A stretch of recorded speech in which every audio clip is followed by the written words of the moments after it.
She's a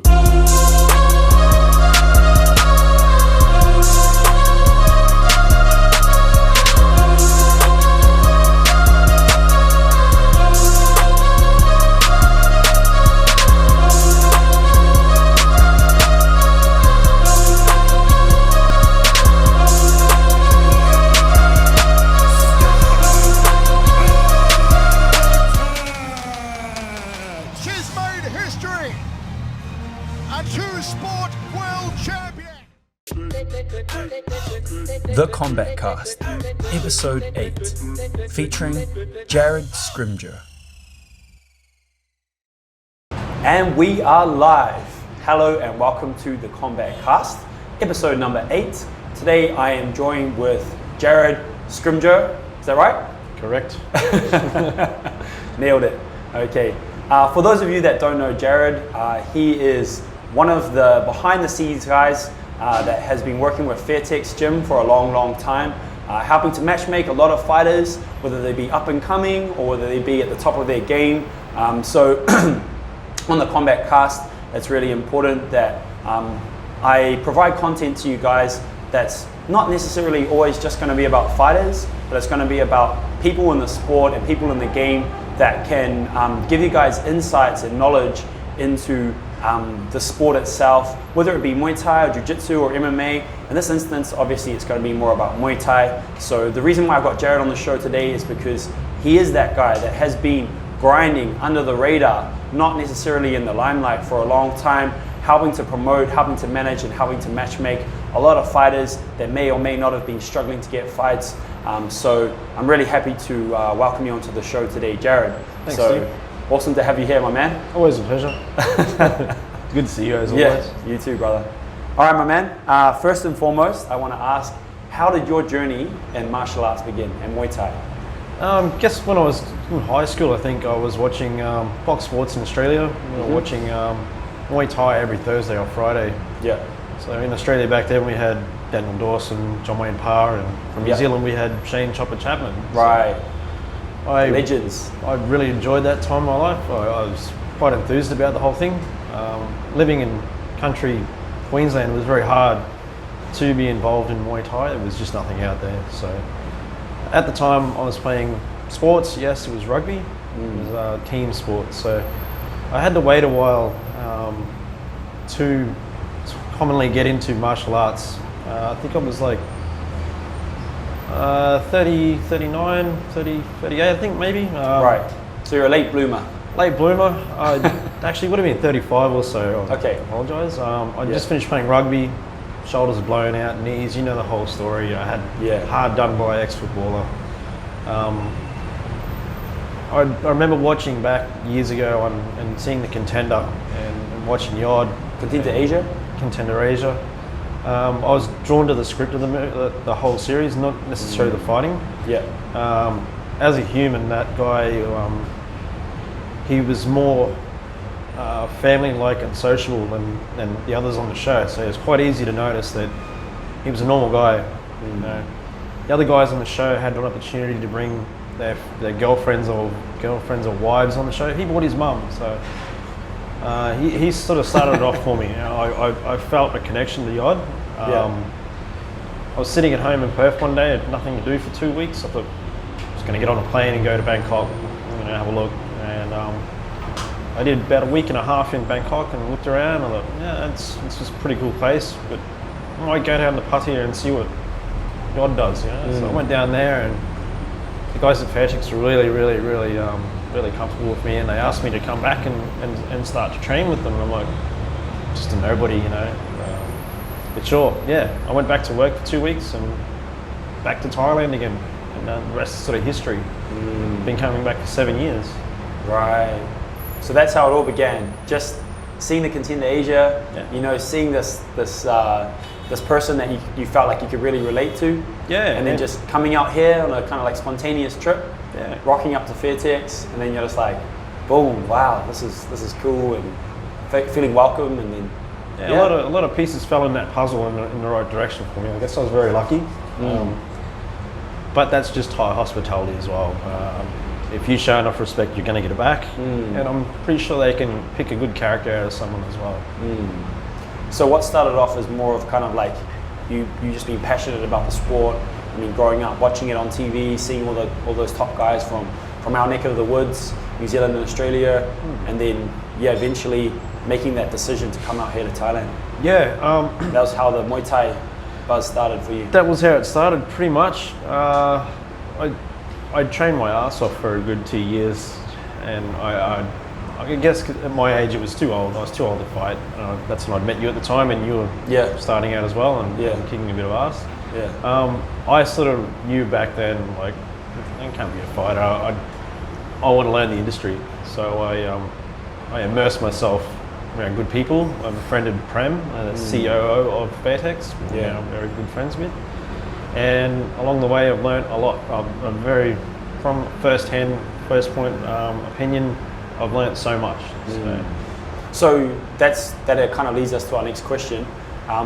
What type of lessons have you learned from being involved in training at Fairtex and working there and stuff, and just in Thailand in general? What type of lessons, life lessons? I guess really, I've learned a lot about myself in Thailand, about my character. I've become more heavy-hearted. I believe I had to do a lot of traveling and find out about the culture in Thailand in my first 2 years to sort of understand what goes on here, not necessarily in Muay Thai. So I believe if you figure out a bit about the culture, as in like Buddhism, how Thailand started, all of that, I think if you immerse yourself with Thailand, Muay Thai becomes pretty much part and parcel of it. They go hand in hand. So lessons that I've learnt is, like, if you pay enough attention and listen to people, you're going to get answers. Wow. Bro, that's a cool lesson, man. It is. It's as simple as you can. Thais are simple people. They're not complicated at all. Wow, man. Beautiful, beautiful. And what kind of tips would you have for fighters that are planning to come out here to Thailand, and they might be looking to fight and compete, or they might be looking for sponsorship? What type of tips would you have to give them? If they're quite good back home, but they're looking to make that next step in their career and their journey as a martial artist, and they're wanting to come out here to the motherland, to the Mecca, and compete and fight out here professionally. What tips would you have to give them? Well, I guess you've got to start with having not a lot of talent. Talent's pretty helpful, but I guess this thing here that beats the blood through your body is very important. You're not going to make it far without a heart in Thailand. You'll get found out. Right. But I'm saying that once you're here and you find a gym, be very respectful. Immerse yourself, like you keep saying. I think I've said it twice already. Don't just go there to train.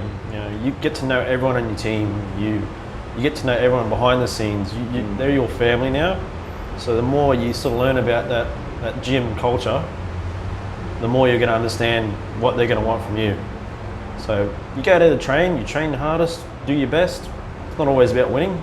It's showing that you can constantly learn, and your learning goes up. You'll do fine. Like I said, you don't have to be the world's best fighter. You're going to learn while you're in Thailand to be the world's best fighter. It'll get you on the way. Right. I think that's quite cool there, man. So it's more about the journey and the evolution as a fighter, as opposed to like just trying to jump straight to the top. It's going to take time. You need to be really patient. Starting, I guess, from like a max Muay Thai standard, that's a good opening. And then, of course, if you want to learn to play the game, you're going to move into the Lumpini or the Rajdamnern stadiums, and you gradually make your way up and fight overseas and international stuff. So, make a big enough name, max champ, Super 8, all those sorts of things. You're going to do well. And then the next step from there, obviously, is getting into the stadiums and fighting high level at the stadiums, and then obviously moving on to fighting abroad. So it's not always about winning all the time, but it's about learning, constantly learning and evolving as a fighter. That's right. Is that what you're saying? Yeah, word of mouth will get around that, hey, there's a guy here, he might win all the time, but you can see he's got heart and he's got spirit, and he knows how to play the game. He knows what he's doing, and the Thai trainers will push that. no doubt whatsoever. So if you're committed to the sport, committed to your gym, there's going to be a way up for you. You don't have to be absolutely brilliant. So that's something that you just kind of touched on there. So in terms of, I mean, how long is it now that you've been working with Fairtex and being based at Fairtex? How many years has it been? I think it's going on 7 years. 7 years. 7 years, yeah. So in your time that you've been traveling to and from Fairtex and pretty much just been based there, I mean, you've seen a lot of fighters come and go, haven't you? Seen a lot. I've seen, we've trialled champions, world champions, and you'll see them leave after a couple of weeks. They'll run away. They'll disappear. It is hard training at Fairtex. So I'm pretty certain there are a few gyms that are on that level that train as hard as them. I've seen people leave because it's in Pattaya as well, and I think we all know what happens in Pattaya. Some people get drawn into the dark side. Yeah, it's a city of sin somewhat. Yeah, right. So very hard. There's distractions there. You can quite easily see who's going to stay and who's not within the first 2 weeks. I see. Right. So, the fighters that have the focus and the intent to really pursue the sport are some of the ones that stay longer. Is that kind of what you're saying? 100%. We've got guys like Yodsanklai Fairtex from France. He's been there for close to 3-4 years now. His body is chiseled out of granite now. He's so hard. He's used to the training. He's used to the lifestyle. He's very family based around the gym. The French are a good example of being very close to Thais. You can sort of program them very similar to Thais. I see. You can feed them raw meat, and you tell them to run through a brick wall, they'll do it. Those are the sorts of guys. This is in relation to French fighters? French fighters in general, yes, very much. That's another thing. I think from what I've seen over the years, a lot of the French guys they adapt to the sport really, really well, and they have that same kind of mentality, right? Yeah, and arguably, I think they are the leading foreign nation in Muay Thai. Without a doubt, The French guys have got something within them that just drives them. So you got France. I think England's pretty up there. Australia is getting pretty up there as well. They've got a lot of coming back now. Pretty top guys, right? I think those would probably be like the three, like France, Brazil. True. Yeah, they have a lot of talent coming out too, right? Yeah, very much so. One would think that they'd just be sticking to their own martial arts, as in like capoeira or jiu-jitsu. They've exploded around Bangkok here. There's a lot of Brazilians getting around. Wow, interesting. Damn. So, as you mentioned before, one of the big attributes is obviously the heart as well of the fighter. So, their willingness to just keep driving when it comes to training. And obviously, like in the fight itself, well, it all starts with training, not giving up. You've got to treat your training like you fight. If you're carrying injuries or niggling stuff, and you don't want to train on it, well, you're not going to do too well in the ring with that sort of attitude. So you go to training with those injuries. You train your ass off. You forget about it. You put behind you, and you do your hard training. That's all going to rub off when you're in the ring. Yeah, that's what the heart is for. So, if you go into a fight the same attitude that you train, everything's good. You're ready to go. Right. So the fighters that you've seen that have kind of done the best over the years, or that have survived the longest, they have kind of. I'm getting kind of like three things here. So number one is obviously their ability to stay focused and not get distracted by places like Pattaya or whatever in Thailand. It can be easy. If I can do it for some 7 people. years, anyone can. Exactly. And then the next thing is obviously the heart, and then the next one after that is their ability to kind of adapt to the culture. So talking about like family orientation and things like that. I think that is quite a. Very much so. You need that. That's your base. Your family, and whether you've got it with your direct family at home. Communication with them, or your gym family, which is now your new family while you're here, by the way. You will get very close with them. Very true. Nice, man.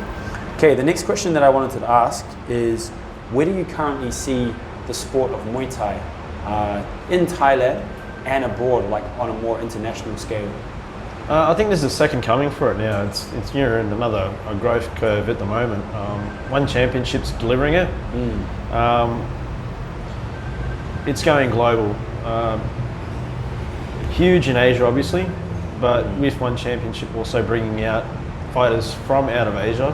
Yeah. It's getting out to the countries that aren't necessarily Asia. So it's getting all over the world. One's doing a great job of that. They're regularly having shows, so it's out there. You can't miss it. Yeah, they get their own app. It's free publicity. It's good to watch.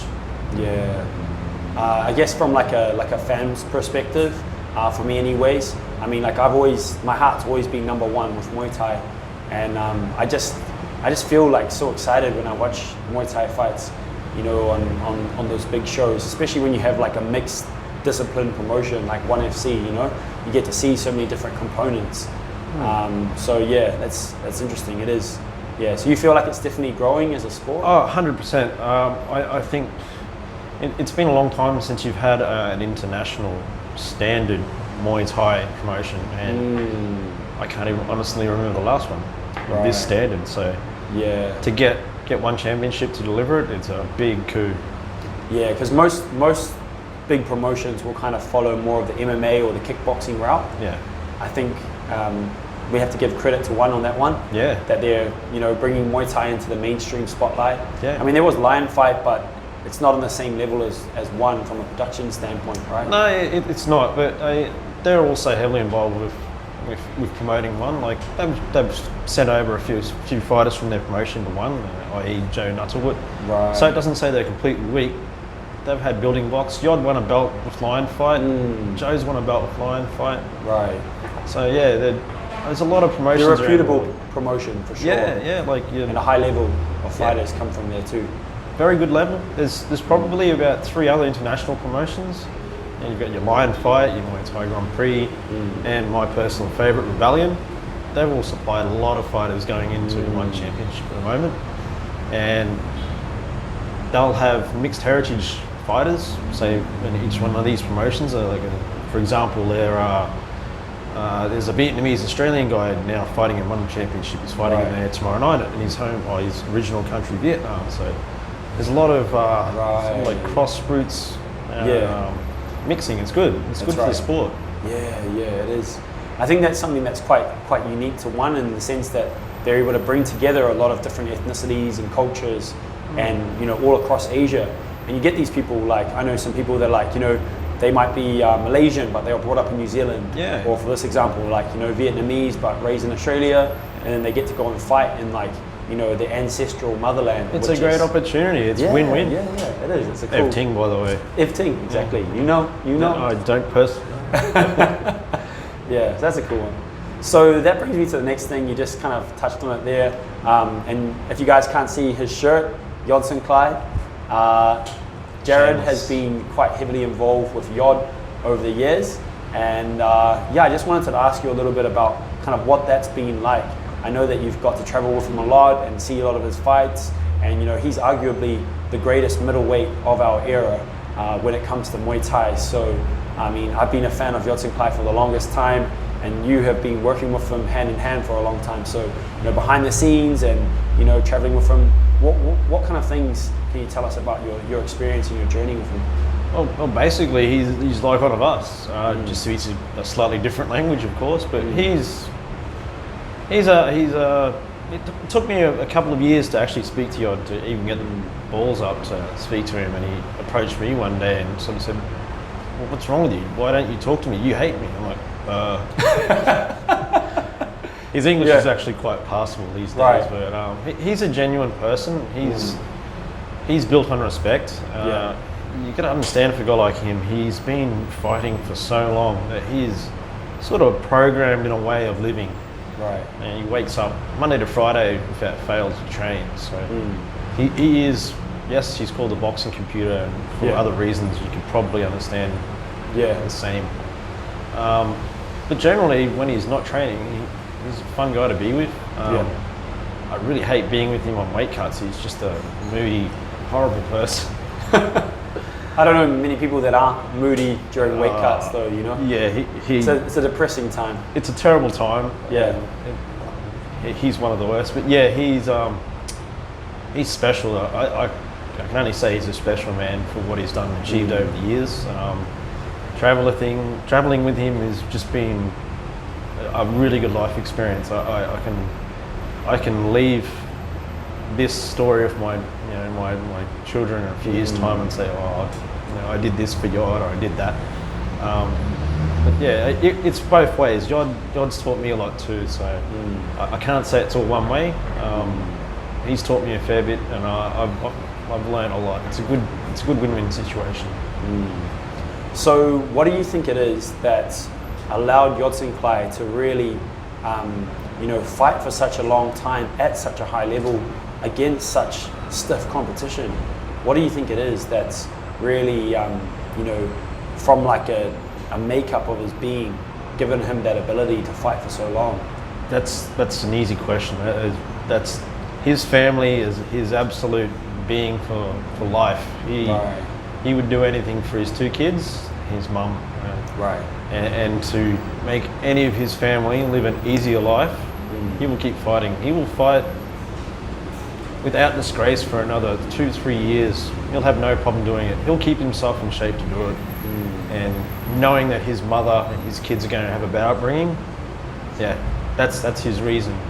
He'll drive for a long, long time with his kids and his family. So Yodsanklai's biggest asset, really, in terms of his motivation, is deep-rooted in his motivation to provide for his family. 100%. I don't think it's really any different from many other Thais, whether they're high level or low level.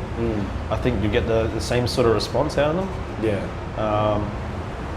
Being a third world country, we're not used to this. And yes, we'd be more than happy to provide for our family, but it's not to a level these guys have to do. So, yeah. I see. What about from like a skill set and just like raw kind of like fighting perspective? That's like you gave a great answer there. That's like the deep rooted, that's like the fire of everything. But if we're looking a little bit more externally, what other factors do you think it is that's made him so great? He's very particular. He's had the same training regime for a long time. He'll go and he'll do his pads. He'll do the same combinations. Nothing really changes. His fight style will change and he'll adapt in the ring, but he's very particular. I think it was an old Bruce Lee saying about it's not the man who kicks 500 times that knows 500 kicks or something like that. Yeah. Yod kicks. Yod kicks 500 times a day, and he wants them all perfect. And they all hit the mark. Every single one of them. He is a computer. He is cold, calculated. He's got an extreme advantage with his eye. People say he's a great fighter and such. Yeah, he is. But his greatest asset is his eye. He never gets tagged. Besides, let me see his last fight. Every now and again, he'll get clipped. But his ability to evade. And he dips. He's got boxing style dip. He never gets tagged. He's such a smart man with his eye. You can take all his weapons away and he'll still survive. He's got his eyes. Wow, that's an interesting one, isn't it? His eyes. Yeah. So for those of you that aren't familiar with that quote, the one that Jared just mentioned before, it's a Bruce Lee quote. So basically, it's I do not fear the man that knows 500 kicks, and I fear the man that has trained one kick 500 times, or maybe it's 1,000. I think it's 1,000. Yeah. But basically, if you can hone and master that one kick, I think Yodsanklai is the prime example of this, isn't it? Pinpoint. He's got that one beautiful left kick, and he has just mastered it. He's done it easily, probably over 1 million now in his career, right? In his lifetime, just kicking pads and bags and everything, People know it's coming, they can't defend it. It's just, that's right. It's going to happen. Yeah, it's inevitable. You're going to get hit by it at some point. A baseball bat leg. Yeah, I feel like, his rhythm and his ability to kind of like know when to throw it is really second to none.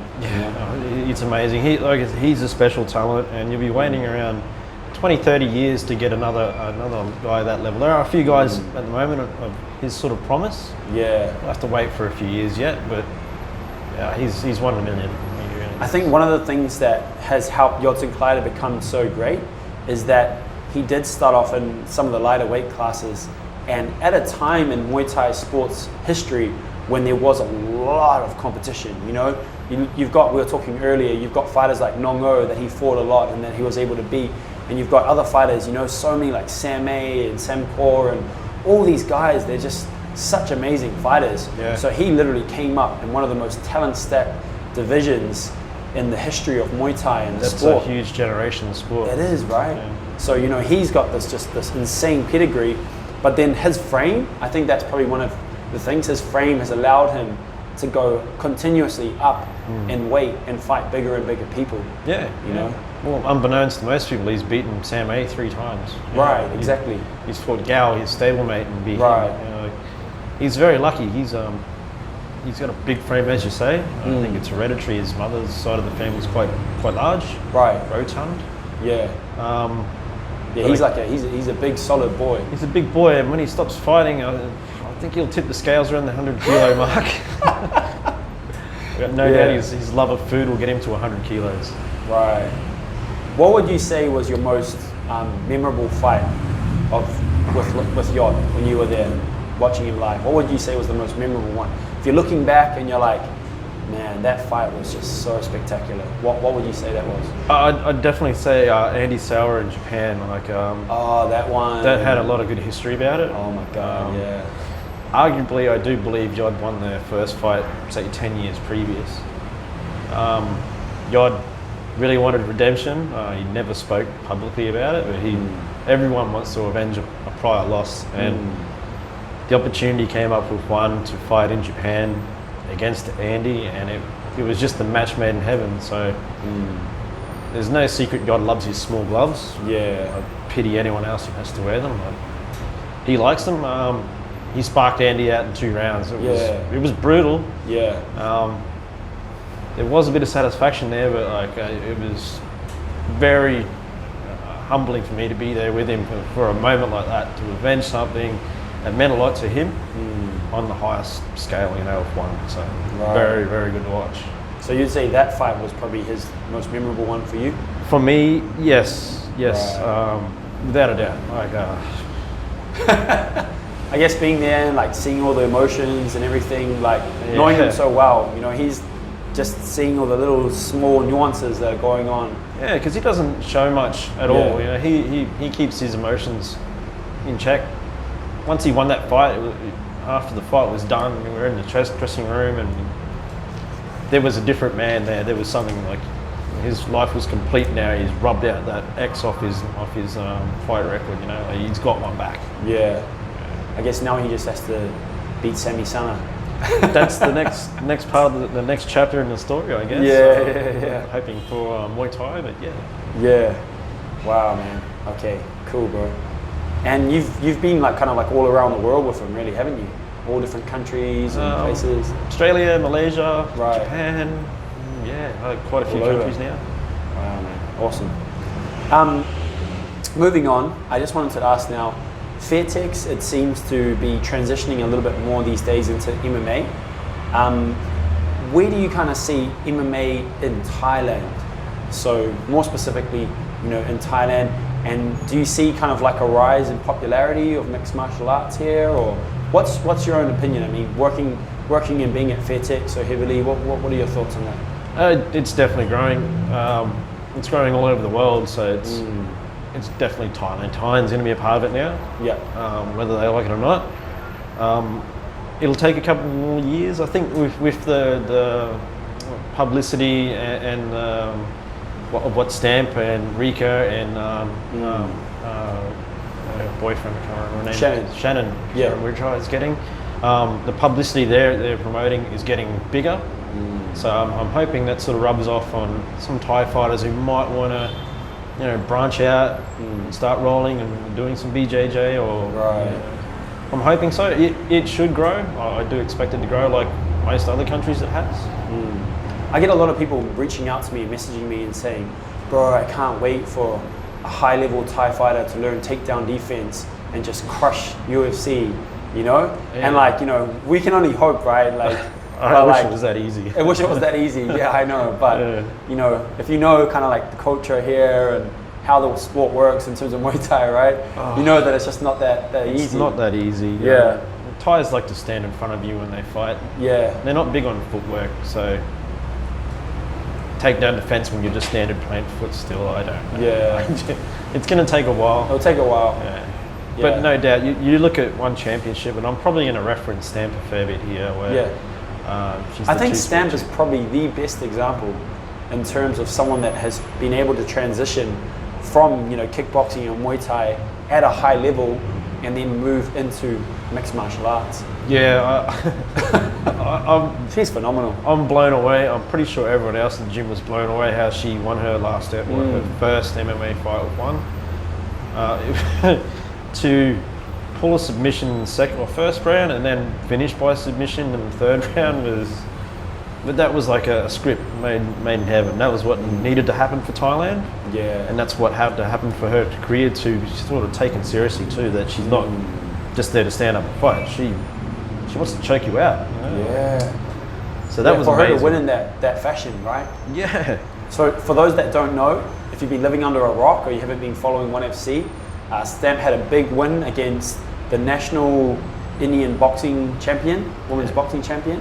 So Stamp is a female Thai fighter that has recently just transitioned over into mixed martial arts, and she actually won by rear naked choke. Rear naked choke. Yeah, so you know that was like a pretty historical moment for Thailand, right? It was a huge moment for Thailand, and it showed everyone in that stadium that, you know, we can also mix it with mixed martial arts, and hopefully that has inspired a few other people while they were there. Yeah, and I think that is like quite a pivotal moment, I guess, in women's mixed martial arts for a high level Muay Thai fighter to do such a feat or to perform such a feat, right? Yeah, it's pretty spectacular. I can't say enough about it. That was probably one of the most remarkable victories I've seen since I've been at Fairtex. And so Jared, are there any up and coming fighters that people should, you know, keep an eye on or keep a lookout for, in your opinion? In Muay Thai or MMA? Muay Thai, mixed martial arts, just in general. I mean, I know you're more involved with Muay Thai, so, you know, is there anyone in particular that you think is someone that we should look out for in the future, in your opinion? Well, 100%. I just happened to be going to Lumpini tonight and watching a young protege, Kob Sut, fight for the Lumpini 130 belt. I think it's 130. Up and coming. He's just won 7 fights in a row by knockout, and wow, that's pretty special. He just got awarded a jacket for it. So Kob Sut Fairtex. Yeah. Right. He's an amazing guy. He's a marketing machine. He's quite a hit with the young ladies of Thailand as well. He's quite marketable. And also on the same card too is Tawanchai PK Sanchai. Oh wow! I think he's the next coming. Right. He's got a big frame. I think he can build into an international weight of 67 to 70 kilos. He's special. I'd love to get my hands on a guy like that and manage. He's a manager's dream and a matchmaker's dream. So. Yeah. So there's Tawanchai and there's also Kob Sut. Kob Sut. Right. So Kob Sut is on a 7-fight win streak, all by knockouts. All knockouts. Wow. Very uncommon at Lumpini, and as you might know, if you've been to the Lumpini stadium to watch the fights, it's not a really big hit with the gamblers. They do not want to see knockouts. Right. So it's not good for them. Leaves them out of pocket. It's great for us. Yeah. Because there's no coercion at all. Yeah. You've got your fighter, he fights to his plan, not what someone else is saying over here. Yeah. He's got one plan, and that is to knock you out. Knock him out, win the belt. That's quite easy as you can get it. I can't remember the last. And you were saying that he's more of a Muay Thima. He's a Thima style. He's a kick punch guy. Right. So there's 3 kind of main styles, right, in Muay Thai. You've got Muay Thima, which is like the kick punch style, more technical. Then you've got Muay Kao, right? Muay Kao. So Muay Kao, coming forward, clinch, knee, grapple, elbow. I know you like those style of fighters. I love Muay Kao. You love the Muay Kao. And then you've got the punching style, punch and low kick, big hands, big low kicks. Muay Mat. Yeah, that's right. Yeah, so you got those guys. So those are the three main styles. So he's more of a Muay Fimo, but they often don't normally have a reputation for having a high number of knockouts. They don't at all. So that's scary. He's smart. Obviously, he's got a high fight IQ to be a Muay Fimo, but then he's got a huge knockout ratio. He's just got a natural talent or he's got natural power. He's got a good power base. Very lucky to have it. And where do most of his knockouts come from? Is it kicks, punches? He mixes it up easy. He's quite flush with his elbows and his boxing, his hand boxing. So sometimes it's boxing, sometimes it's elbows. He does like to arm trap and elbow. So I think you'll find that's what he's probably trying to gun for tonight is arm trap. Damn. Crazy. So that would be like more of a local fighter. What about more kind of like Western fighters? Are there anyone that you feel like from abroad or Western fighters? Really impressive. Jonathan Haggerty from Jonathan Haggerty. Okay. I'm pretty sure there will be a rematch of Ludtang. Right. When it comes, watch out. I think Haggerty will come back a lot better this time. He's a smart boy. He's got a great style, and the English should put together some good fighters at the moment. So I think Haggerty's leading the way. Right. So we've got Yodsanklai Fairtex from Thailand, Tawan Chai, PK Sanchai Muay Thai Gym, and then we've also got Jonathan Haggerty from England. Those are Jared's picks in terms of fighters to look out for. It burns me to say it. I haven't got a Kiwi or an Aussie in there. I'm sorry. Yeah. Hopefully sometime soon. We can run it back and we can talk about some Kiwi or Aussie fighters on their way up, right? That's right. I hope so. Nice. Time will tell. All right, man. Is there anyone in particular that you want to make any shout outs to, or is there anyone that you'd like to mention? Yeah, of course. Hi Sai Naji out there. He runs the premium promotion of Muay Thai outside of Thailand, I believe. Okay. Rebellion. I get to witness a lot of really cool promotions out there, and this one's the closest to a Thai standard with Thai tradition as you'll get. The marketing involved around it, the matchups involved around it. It's very personable. Yeah. Sai himself takes a lot of charge in this event, so it's not so corporate. It's personalised, and it's a great show. I suggest anyone that ever is in Australia or has the opportunity to watch it via a podcast or a stream of some sort, watch it because you're getting the best Thai fighters going over there. Yeah. And Australian Muay Thai talent is very, very strong at the moment. As been shown with we've sent our guys from Fairtex over, and we're losing against some very good Australians over there. Wow. Yeah, no, I 100% agree. I think Rebellion is a phenomenal promotion, and you can if you guys got some free time, jump onto YouTube, check it out. You'll see just literally a massive stream of just super high level fights. Like you said, the matchmaking is on point. There's a lot of really good Thai fighters taking on a lot of like really good Australian fighters, and they're always just like really beautiful to watch. Exciting fights, so man, anyone can win. 100%. Anyone can win. Yeah, that's right. And I think that's what makes it such a good show. They really take the time to match the fighters up properly. That's right. If you can't do matchmaking properly, the show to a spectator's going to have a bad taste in their mouth. Right. Yeah. You don't want to see a knockout in the first round. You'd like to see that maybe in the fifth round after they've gone back and forth for a few rounds. And there's a degree of like unpredictability. Yeah. Yeah. You want that, Flat, man. Yeah, you're right. Okay, cool. Now that's a good shout out, man. All right, my man. Well, that brings us to the end of the show. Thank you so much for coming onto the Combat Cast. No problem, I hope everyone out there got a lot from this lovely gentleman over here, and that you picked up some tips if you're looking to come out here to Thailand. But yeah, bro, thank you so much for coming on the show. I really appreciate your time, man. Thanks, Steve. My pleasure. My man. Hey guys, Steve here. If you like the content, please don't forget to press like and subscribe to stay up to date with the most recent episodes. I'll see you guys on the next one.